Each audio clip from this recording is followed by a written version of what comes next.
नमस्कार दोस्तों। समय समय पर मुंबई के 93 ब्लास्ट का जिन बोतल से बाहर आ ही जाता है और जब जब 93 ब्लास्ट की बात चलती है तब तब द मोस्ट इनोसेंट और हम्बल एक्टर संजय दत्त का नाम भी चर्चा में आना तय है। संजय दत्त का कहीं जिक्र आता है तो लोग इसे डाउन टू अर्थ बताते हैं, हम्बल और इनोसेंट एक्टर बताते हैं। लेकिन संजय दत्त क्या है ये बॉलीवुड के लोगों को पता है या मुंबई में रहने वाले उस इंसान को पता होगी जो बॉलीवुड में अंदर तक की जानकारी रखता है। अभी हाल ही में एनआईए ने अंडरवर्ल्ड की 20 जगहों पर रेड डाली जो काफ़ी चर्चा में है। चर्चा में इसलिए है कि इस रेड में एनआईए ने समीर हिंगोरा के घर पर भी रेड डाली है।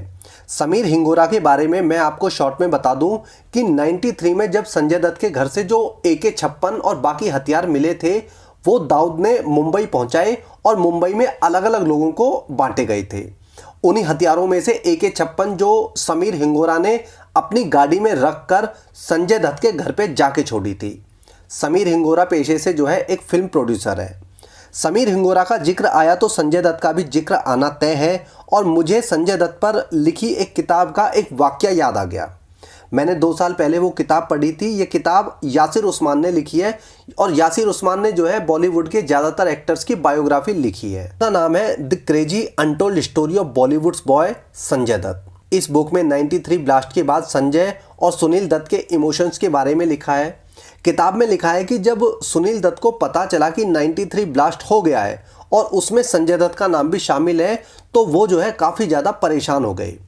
उस समय के जॉइंट कमिश्नर MN सिंह ने कहा कि अगर संजय दत्त हथियारों की बात धमाकों से 2 दिन पहले भी बता देता, किसी को भी बता देता, पुलिस को या अपने बाप को, तो ये जो धमाके हुए थे मुंबई में, इन धमाकों को रोका जा सकता था, सैकड़ों लोगों को बचाया जा सकता था और हजारों करोड़ रुपए की संपत्ति स्वाहा होने से बच जाती। सुनील दत्त कमिश्नर की बात सुनकर संजय दत्त से मिलने जेल जाते हैं और इनोसेंट संजय दत्त से जो है सच बोलने को कहा। सुनील दत्त ने कहा कि मुझे सच बताओ, जो भी तुम जानते हो या जितना भी तुम इस केस में इन्वॉल्व हो।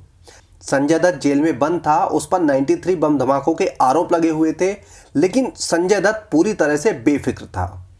सुनील दत्त के बार बार पूछने पर संजय दत्त ने कहा कि उसकी रगों में एक मुस्लिम का खून दौड़ रहा है, वो एक सच्चा मुसलमान है और दंगों में मुसलमानों के मरने का उसे भी दुख हुआ है और वो बदला लेना चाहता था। सुनील दत्त ने कहा कि दंगों में सिर्फ मुस्लिम ही नहीं मारे गए, हिंदू भी मारे गए थे। तो इनोसेंट संजय दत्त ने फिर से कहा कि उसकी रगों में एक मुस्लिम का खून दौड़ रहा है।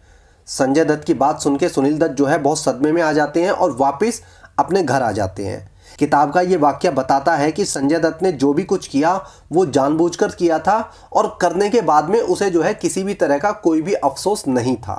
संजय दत्त की बातों से ये भी लग रहा था कि उसे 93 ब्लास्ट के बारे में पहले से ही सब कुछ पता था और उससे भी बड़ी बात कि संजय दत्त को अपने किए पर जरा सा भी पछतावा नहीं था। संजय दत्त ने शुरुआती जांच में और सबूत दिखाने के बाद कोर्ट में भी ये स्वीकार कर लिया था कि वो जो है ब्लास्ट के बारे में पहले से जानता था। लेकिन कुदरत का करिश्मा देखिए कि बाद में 93 ब्लास्ट वाला जो केस था, जो धाराएं थी, वो गायब हो गई और सिर्फ हथियार रखने का केस ही उसके ऊपर रखा गया, जिसकी बाद में उसे जो है सजा भी हुई थी। कुछ सजा उसने फुटकर में पहले ही काट ली थी और जो बाकी सजा थी वो उसने 2013 से 2016 तक काट ली थी। और आज की डेट में संजय दत्त जो है राजनीतिक पार्टियों की तरह एकदम साफ सुथरा और पाक पवित्र बन चुका है। संजय दत्त का यह बयान कि उसकी रगों में एक मुस्लिम का खून दौड़ रहा है, सारी कहानी अपने आप में बयां कर रहा है। लेकिन देश की आधी जनता को लगता है कि संजय दत्त ने जो है 20-25 साल बहुत कुछ झेला है, वो एक बेकसूर था और उसने इतना कुछ किया नहीं था जितना उस बंदे ने झेल लिया है। जिसकी जानकारी में सैकड़ों लोगों की हत्या कर दी गई, उसने बहुत ज़्यादा झेल लिया है। जिसके घर पर ब्लास्ट से संबंधित हथियार मिले वो अपनी PR की मदद से आज इनोसेंट और बेचारा बना हुआ है और लोग उसके बारे में सोचते हैं कि इस बंदे ने बहुत कुछ झेला है। सैकड़ों लोगों की जानें चली गई और ये बंदा आज की डेट में भी खुल के अय्याशी कर रहा है और इसके लिए बोला जाता है कि इसने बहुत कुछ झेला है। सजा काट लेने से एक आतंकवादी इनोसेंट नहीं बन जाता है और क्रिमिनल हमेशा क्रिमिनल ही रहता है। परिवर्तन विचारों से आता है और संजय दत्त के वो बयान जो उसने ब्लास्ट के बाद में दिए थे वो बताते हैं कि ब्लास्ट से उसका जो कनेक्शन था वो दिल से था और ब्लास्ट के बाद लोगों के मरने के बाद भी उसमें किसी भी तरह का कोई भी परिवर्तन नहीं आया था। मुंबई ब्लास्ट हुआ 1993 में और साल 2002 में भी जो है संजय दत्त की अंडरवर्ल्ड डॉन छोटा शकील से बातचीत की रिकॉर्डिंग वायरल हुई थी, जो ये बताती है कि 10 साल के बाद भी और 3-4 बार जेल जाने के बाद भी संजय दत्त का अंडरवर्ल्ड के साथ में संपर्क बिल्कुल भी नहीं टूटा था। जब संजय दत्त जेल जाके 2002 तक भी नहीं सुधरा था, तो 2002 के बाद तो जो है उसे किसी ने हाथ भी नहीं लगाया, ना जेल गया, ना किसी कानून का डर था। तो वो अंडरवर्ल्ड से अपना रिश्ता क्यों तोड़ता? संजय दत्त को ना तो अपने किए पर कभी भी पछतावा हुआ, और यही वजह थी कि उसने कभी भी अंडरवर्ल्ड से अपने रिश्ते को खत्म नहीं किया। संजय दत्त जैसे लोग जानते हैं कि देश के कानून को कैसे तोड़ा जाता है, कैसे खरीदा जाता है, और सबसे बड़ी बात कैसे कंट्रोल किया जाता है।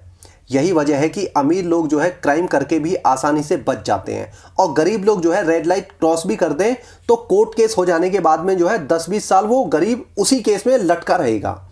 अमीर आदमी जेल चला भी जाता है तो अंदर जाके उसे ऐशो आराम वाली ज़िंदगी मिलती है, और गरीब जेल में चला जाए तो वो वहाँ पे जाके जो है झाड़ू लगाएगा और चक्की ही पीसेगा।